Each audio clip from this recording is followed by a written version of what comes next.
What's up guys, how are you guys doing? In this video, as you saw in the beginning guys, I want to talk to you guys about a scuffed build you guys can use with Heidemarie, because I think this comp with Heidemarie works really well, but of course damage wise it's a bit low when it comes to damage, but I think yeah, with some improvement on the build it could be very effective team as well, right? If you want to use Tenbria with Heidemarie. Okay, so as you saw in the showcase, we pretty much gonna be linking Tenbria cards and Heidemarie cards, and then activating Heidemarie cards. We have a card that let us activate Tenbria's basic cards from the graveyard, right? Because since if we look at like her linked card effect right here, so if you look at this right here, right, one of her like a rhythm card right here. So let me show you guys 1 second. So we're gonna go to Fermata, and then yeah, this card right here. Okay, so if you look at this Fortissimo card, it does not have any like coitus effect on it, or an effect that lets this card activate when it's discarded, right? So since it does not have this, when we use Heidemarie's when we link this card with Heidemarie cards, right, and then use it, only Heidemarie gonna be attacking, and Tenbria is not gonna be attacking, which is why we gonna be using these guys from the graveyard, right? Because when we use Heidemarie's cards, she's gonna be discarding them in the graveyard, and then we can activate them from there. Okay, so that's the kind of comp I win with, and I think it's a really fun one, man. In my opinion, it's a really fun comp you guys can use with Heidemarie. Okay, so let's just talk about the save data and what kind of build we are running on both of them, right? Of course, when it comes to the team, for the third comp, I think I really do like to use Heidemarie and Tenbria with Adelaide, just to give us that survivability and sustain and stuff like that, because of her shield and heal and stuff like that.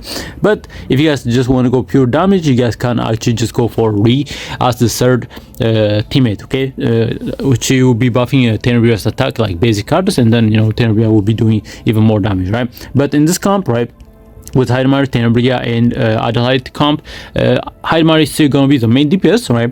And then Tenbria gonna be your sub DPS, right? So yeah, that's just pretty much the idea behind it. Okay, so let's talk about the save data right here. Okay, so for the Heidemarie build on the save data, of course we have to go with the Fermata card right here, because this Fermata card lets us change any of the basic cards, right, any of the basic rhythm cards into Fortissimo, right, which is what you guys need if you want to use it with Heidemarie, right? Because this Fortissimo does have a linked retain effect on it, and they would do 108% damage and a 55% damage amount for each linked rhythm before activation, right? When 3 or more are linked, add 1 hit, right? So it's a very good one, right? So you ideally, of course, you're gonna activate this card first, but of course you only gonna get the damage from the first card right you activate, but the follow-up linked Fortissimo cards, they are not going to do damage. Instead, it's going to be Heidemarie doing the damage, right? Because again, these cards, they do not have coitus or the discard effect on them, so yeah, they don't activate, right?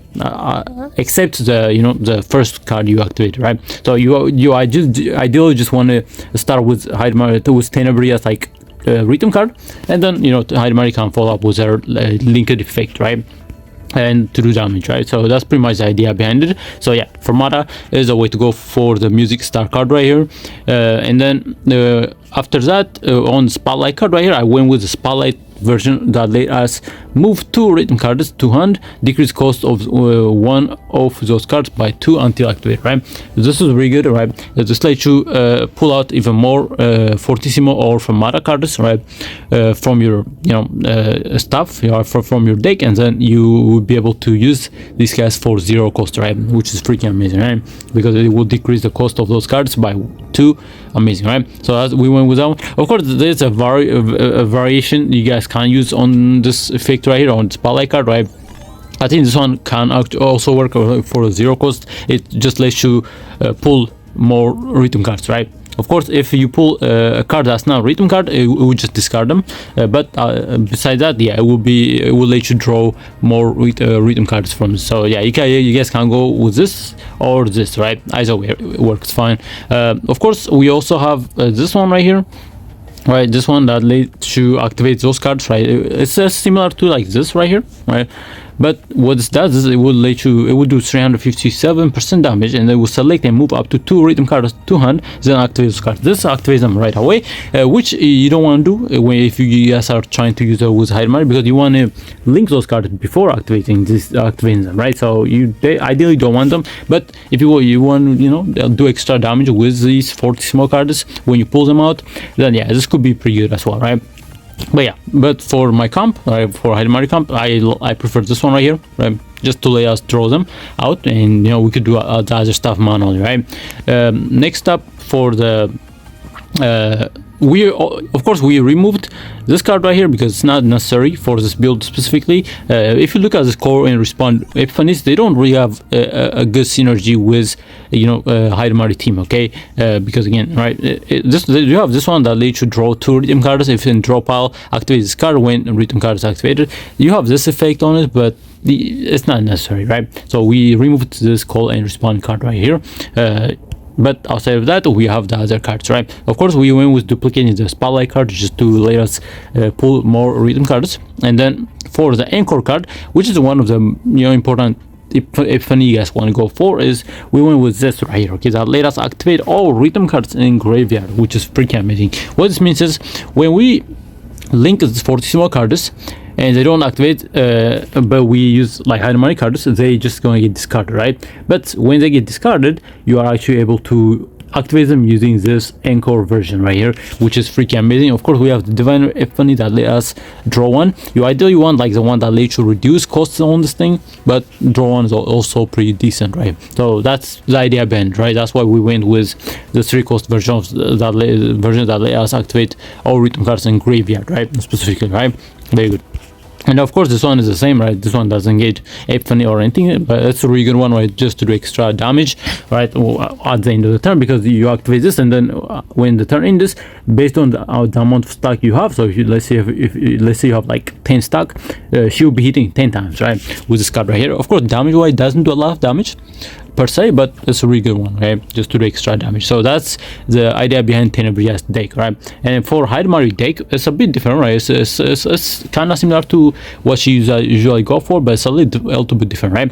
Of course, we're gonna keep the basic cards, so obviously, right? But for the sword rain card, we went with this right here, just to pull to get more effulgent blades right here, okay? So we can link them with Tenbria cards, okay? So what this does is it will do 94% damage times 2, and then if you have attunement on it, it will just create 2 more effulgent blades, which is amazing. And then I have the divine epiphany that let me reduce the cost on this thing, which is amazing.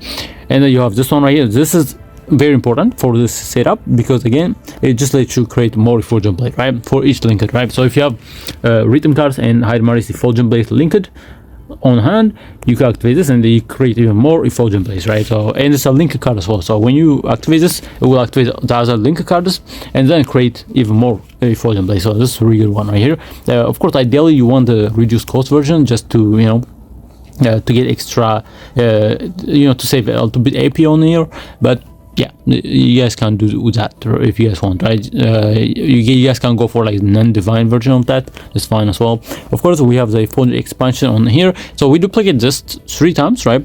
And we got 1 of each, right? So this is really good, right? Just to let us create more Fulgent Blade to link, right? It's an upgrade version 1, which is really good. Every time it will create 2 Fulgent Blade, which is amazing. And then we also went with this one right here. Again, I also have the reduced cost version on this, right? It will create 2 Fulgent Blade and then plus 70% damage amount to the Fulgent Blade for 1 turn.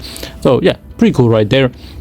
The reason we don't want to duplicate this is because your hand will be crowded, okay? If you duplicate this and you are creating a bunch of Fulgent Blade, yeah, it's not gonna work because again your hand is limited, right? And then of course we kept this, right? Because again we're gonna do extra damage with this, right? It's a very good card on Heidemarie, so we're gonna keep that. And for the personal card, right, we went with this version right here to boost our damage a little bit more, right? It will discard up to 2 cards. For each discarded, 60% damage amount to attack card of this unit, which is very good. And then we have the engraving that let us increase the damage amount of attack card, so this unit by 30% for 1 turn, you know, even more damage. And then we have this one right here, when this card is discarded, activated, which is pretty good, right? So of course gear wise it's not the most, you know, it's not that good because again we didn't get, you know, damage boosting gear on here. Same with Tenbria, right? We didn't get damage boosting gear on this, but the AP and draw is pretty good as well, right? And let's talk about Adelaide last year, the 3rd member. The reason I prefer using Adelaide over Re is I have a build that generates me AP. So again, right, you're gonna need some AP with this setup, especially if you want to, you know, use this specific card right here because it's a 3 cost one. So like having a, you know, another AP source is really good, right? So what this does is I have, you know, very simple Adelaide deck, right? Just discard and draw deck right here. And then of course we went with the doggy morph, right, just to keep us alive. And then we have I have the divine infinity that let me get 2 more AP if the cost of the AP and the card is the same, right? So again, right, let's say you have like 2 AP and then you have this card, right? When you activate this, you're gonna get 2 extra AP because it will match, right? The AP and the card codes will match, and then you could pull it, right? So very good, right? You can get that AP right there. So very good one, right? Like I said, right, more shielding, more you know, survivability is better, right? And then of course this one is the same, right? I did keep one of her, you know, basic cards, right? So Tenbria can convert these guys into the rhythm cards. So that's the setup I have for Adelaide, okay? But if you guys prefer using Re over you know what I'm saying, Adelaide, then this is the type of build you guys want right here, okay? You want this one that lets you activate all basic cards in hand, which is going to be really good, right? This, if you go with this, you are actually going to be able to utilize Tenbria's rhythm cards as well, right? Without you know, relying on this card specifically, right? Without relying on this specific card, right? This encore card. Instead, so if you use a Re, you have 2 ways to activate her basic cards, right? One from the graveyard and one from your hand, right? So it's gonna be very, very good right here. So again, right, you want at least one copy of this thing. And then I went with, you know, general like basic attack damage boosting stuff right here. And then I went with this one as well, right? Like I said, you know, I'm trying to get I'll probably try to get a reduced cost on this. If I manage to get that, it's gonna be freaking amazing because I cast pretty much any of this skill for 0 cost, which is amazing, right? And then of course we have this right here, the Resonance Darkness version that let me increase, right, add 60% damage amount to 1 cost card. This also buffs Heidemarie cards as well, so very good effect right here. Again, I have the reduced cost on this, which is freaking amazing, right? And I just kept this one, right? Yeah, you guys saw this build last video, right? And then I have this one right here, right, just to increase damage, right? So that's the type of like setup you guys want if you guys are planning to use her with Re. Another character you guys can use her with is of course Tifera, just to, you know, if you have builds like this, you guys can absolutely use like Tifera just to generate you more AP, right? So you are able to use Heidemarie and Tenbria cards and stuff like that, right? So that's pretty much how the setup works, right? So let me know what you guys think about the setup, man. I think it's really fun one. It's a creative one, right? I try to experiment with like a good, like, you know, setup with Heidemarie and Tenbria combo. It can be a little awkward to use it, but it's actually pretty nice. It's like a bit easier to cycle as well. You know, you don't have to worry about the cycling process because again, yeah, you just link cards and then you just activate them, right? And you have the other options to draw or discard the card you don't want on hand and stuff like that, right? Using Adelaide and stuff like that. So yeah, that team is pretty cool, man. Let me know what you guys think about this team. Let me know if you guys are running similar setup as me, when it comes to like Tenbria and Heidemarie team, okay? But yeah, I think I just talked to you guys about a quick like setup like team you guys can use, okay, with Tenbria, right? Anyways, thank you for watching, and of course don't forget to like and subscribe, and bye bye.